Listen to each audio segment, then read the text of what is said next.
pessoal, boa noite, salve Jesus, salve Maria Santíssima.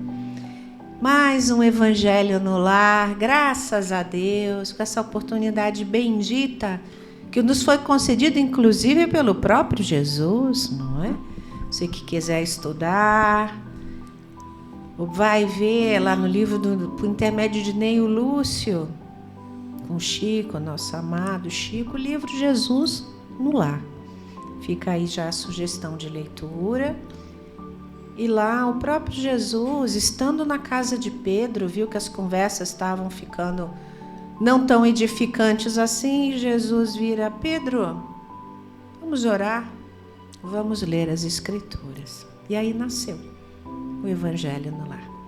Essa coisa linda que hoje temos a alegria, a honra de receber o nosso amigo José Antônio Parmegiani. Seja bem-vindo.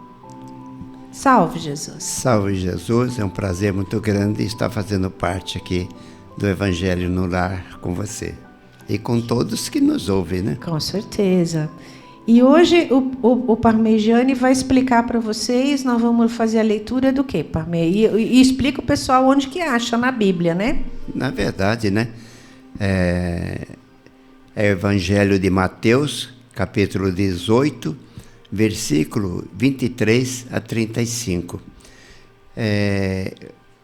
Mateus é o primeiro livro do Novo Testamento. Você pega depois da metade da Bíblia em diante, está lá escrito Novo Testamento, né?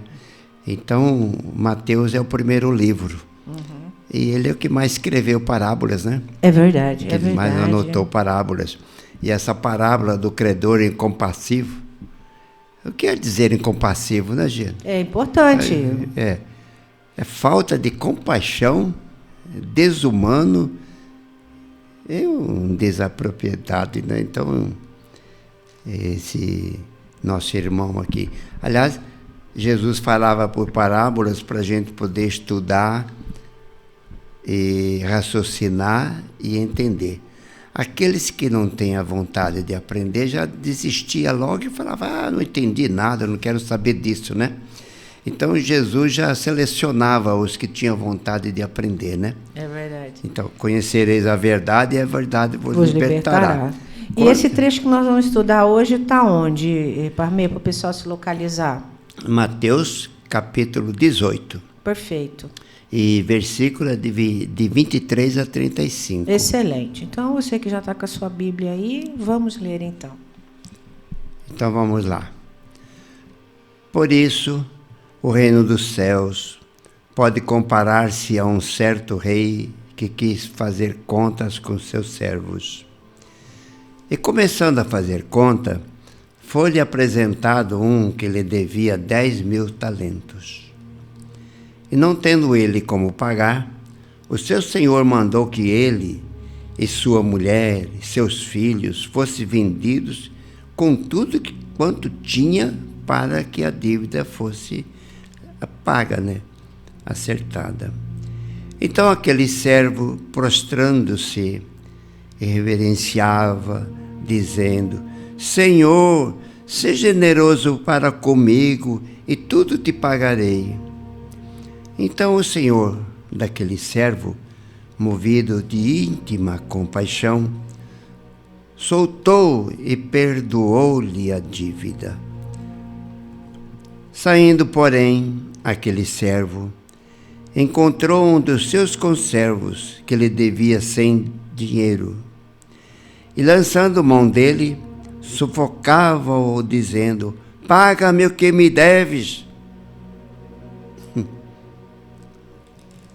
Verdade. E continuando, então, o seu conservo, prostrando-se aos seus pés, rogava-lhe, dizendo: Seja generoso comigo, e tudo te pagarei. Ele, porém, não quis. Antes foi lançá-lo na prisão, até que pagasse a dívida. Vendo, pois, os seus conservos o que acontecia, contristaram-se muito e foram declarar ao seu senhor tudo o que se passara. Então, o seu senhor, chamando-o à sua presença, disse-lhe: servo malvado, perdoei-te toda aquela dívida, porque me suplicastes. Não devias tu, igualmente, ter compaixão do teu conservo, como eu também tive misericórdia de ti? E, indignado, o seu senhor o entregou aos atormentadores, até que pagasse tudo o que devia. Assim, vos fará também meu Pai Celestial, se do coração não perdoardes cada um ao seu irmão as suas ofensas. Que ensinamento, hein, Parmegiani? Pois é, muito lindo. Essas parábolas de Jesus são excelentes, né? Como Jesus soube passar lições claras para todos nós, para entender o reino dos céus, né?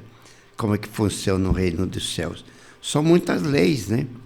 Você vê aqui que esse conservo não perdoando, ele foi perdoado das dívidas dele, né? E depois não perdoa do seu conservo, né? Do seu empregado lá, né? E aí o Senhor da vinha, que é representado o Cristo, né? O Senhor, ele entregou aos atormentadores. Quem são esses atormentadores, né? Como que a gente vai entender isso daqui? Se o Senhor entregou eles aos atormentadores. Por acaso o Senhor levou ele para um lugar onde começaram a bater nele, fazer algumas coisas, né? Não, entregou ele à própria lei, a lei do retorno. Quer dizer, como o Gilberto fala, o cobrador... Implacável? É implacável, né? A cobrança vem, né? Então, quer dizer, entregou ele à própria sorte. O que ele tinha feito, plantado, ele ia receber, né? Quer dizer, realmente é uma tormenta, né? Sim. Então, esses atormentadores, onde todos nós, às vezes, passamos tormentas, né? A gente procura saber quem é o culpado, né? Não é assim? Quase sempre é quem está fora, nunca sou eu. Então, olha, a gente acompanha aqui os trabalhos espirituais, a gente escuta muita gente falar assim: eu vim aqui, eu quero saber quem é que está fazendo coisa mal feita para mim, né? Então, as pessoas vão em certos lugares para afastar o obsessor que está nele. Eu falo para alguns assim: se afastar o obsessor que está em você, você desencarna, porque você é o próprio obsessor, né? Aí é bravo, né? Então, eu digo o seguinte, que a gente conhecendo a lei de Deus, é a lei do retorno. As coisas boas vêm, você vai desfrutar dela, mas as ruins vêm também, né? Com certeza. E observem, esse comentário do Pamir foi muito importante, para a gente entender o seguinte. Mas, Giane, me diz uma coisa. O primeiro servo que foi totalmente perdoado, o que exatamente isso significou? Como o Pamir falou muito bem, toda a palavra de Jesus eram historinhas para todos nós que ainda somos criancinhas espirituais. Mas observe a profundidade do conhecimento espiritual. Não é à toa que Jesus nos adverte: conhecereis a verdade, e a verdade vos libertará. Esse primeiro servo que foi perdoado das suas dívidas pode ser comparado, por exemplo, e aí o início que a parábola se remete ao reino dos céus, essa oportunidade bendita da reencarnação, onde pelo dom do esquecimento tudo é apagado. Você vem para uma terra nova, para uma vinha nova, um espírito novo, começar tudo de novo. Traz com você, como o Parmê falou muito bem, os seus débitos e transgressões diante da lei de Deus como ação e reação de nós mesmos. Mas a oportunidade bendita de zerar, né? E começar tudo de novo, de dar o reset, e começar tudo de novo está sendo dada. Agora observa que esse mesmo que recebeu a oportunidade está sendo cercado de outras tantas pessoas. E isso que é o bonito da evolução espiritual. Nós precisamos um dos outros. Mas ele, apesar de ter recebido essa oportunidade plena, esse perdão pleno de começar tudo de novo, no seu companheiro de jornada, ele não conseguiu exercitar essa profundidade do amor. E ele cobrou de uma forma muito agressiva, inclusive, essa dívida. E aí, o que vem a observação do Senhor? Aí, eu achei muito interessante, mas ele fala assim, os seus conservos que estavam observando, olha, todos os espíritos que nos cercam. Não que eles sejam fofoqueiros, não é esse o papel. Aqui não é isso que está sendo falado. Está sendo falado que, como somos ação e reação de nós mesmos, e somos cercados, como diz o grande apóstolo Paulo, por essa multidão de espíritos que testemunham a nosso favor e, ao mesmo tempo, veem todas as coisas. Mas fica gravado em nós essas transgressões às leis divinas, essa falta de caridade, essa falta de amor. E o que é dito pelo Senhor, entregou aos atormentadores, para mim, Jânio falou muito bem, entregou a cada um a si mesmo. Nessa grande trajetória da vida, em sendo ação e reação, os atormentadores são essas sombras que ainda estão dentro de nós, que nós precisamos trabalhar, né, Parmê? Verdade. Quando a gente faz a prece do Pai Nosso, faz, Senhor, perdoa nossas dívidas, assim como perdoamos as dos nossos devedores. Se a gente não perdoa, como é que a gente vai ser perdoado, não é? E também o perdão é o começo da evolução. Quem não perdoa nunca vai ter chance de chegar ao amor de Deus. Perfeito, o amor é uma das mais importantes lições. Eu costumo comentar, né, aos irmãos, quando a gente conversa em reuniões, que o segredo para começar a ter condições de perdoar, porque perdoar é difícil, viu? Quando você tem um coração duro, que você é orgulhoso, falar à pessoa, olha, tem que perdoar a pessoa. Eu falo, eu não perdoo, não. O máximo que eu posso fazer é esquecer, mas perdoar não. Quer dizer, se não esqueceu, não perdoou, né? E então, eu digo o seguinte, procura desenvolver a sua humildade, assim como eu estou tentando, procurando desenvolver a humildade, que com a humildade você alcança o perdão, você começa a perdoar. Muito boa dica, hein? Fica a dica para a vida, hein? Então, aí vem depois a explicação. Há certos conceitos populares que quando Jesus perdoa a pessoa, ele fica livre de pecado, né? Livre de tudo. Mas será que fica? Né? Quando, por exemplo, eu devo alguma coisa a alguém e a pessoa me perdoa, eu fico tranquilo?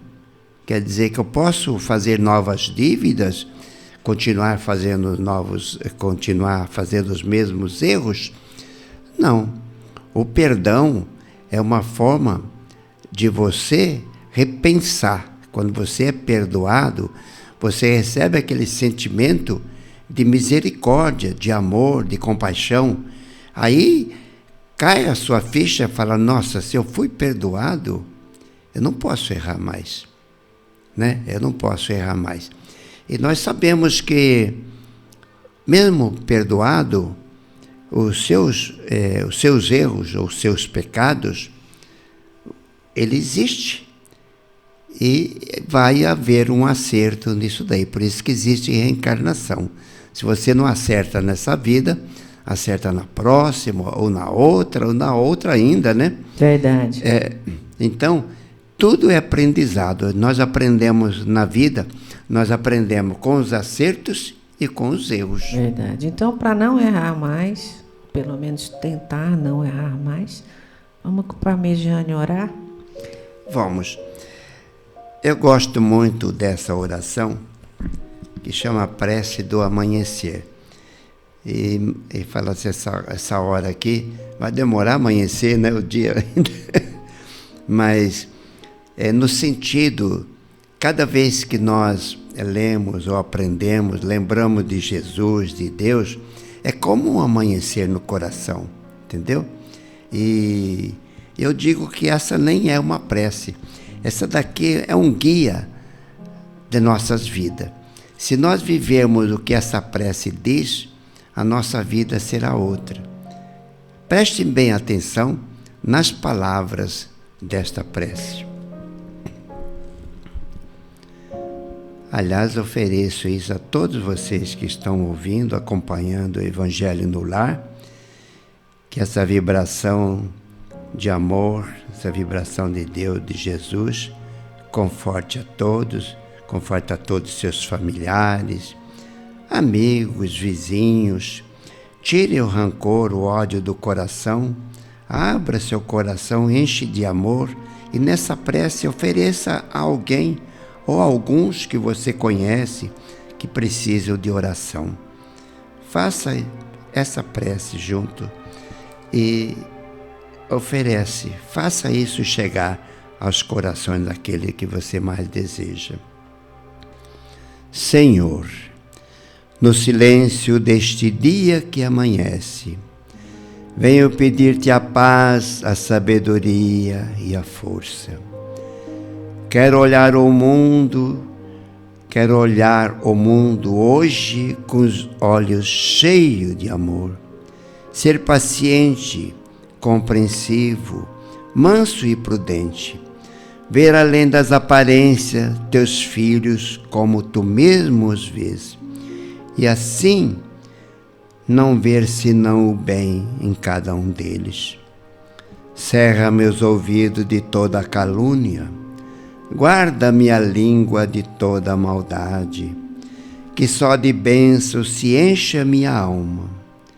Que eu seja tão bondoso e tão alegre, que todos aqueles que achegarem a mim sintam a tua presença.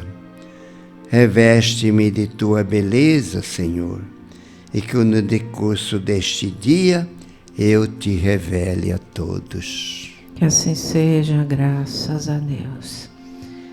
Que essa força dessa oração amanheça o nosso sentimento de amor para Jesus, para a nossa família, renovando a esperança, a fé e trazendo na força do Evangelho dessa noite a bússola para os nossos pensamentos, para as nossas palavras e as nossas ações. Vamos então beber das nossas águas, né, Pamela? Sim. Você beba aí da sua casa Jesus junto abençoe. com a gente.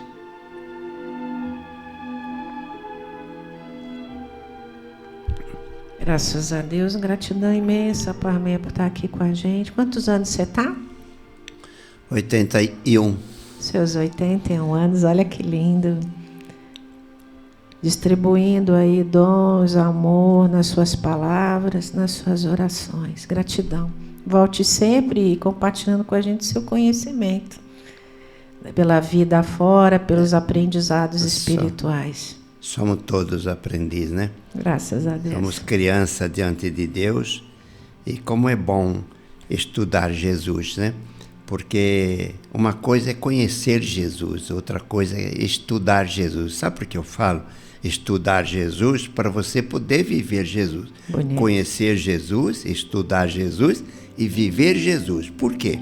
Que quando ele fala do seu novo mandamento, amai-vos uns aos outros como eu vos amei, esse eu vos amei, nós temos que conhecer ele. Tem que estudar ele e conhecer. Como é que vamos viver o amor de Jesus se nós não conhecemos Jesus? Excelente, né? Isso mesmo. Gente, gratidão por estarmos juntos nessa noite, que vocês tenham uma abençoada semana, fortalecidos na fé, fortalecidos no Evangelho. Gratidão, Pamela. Volte sempre.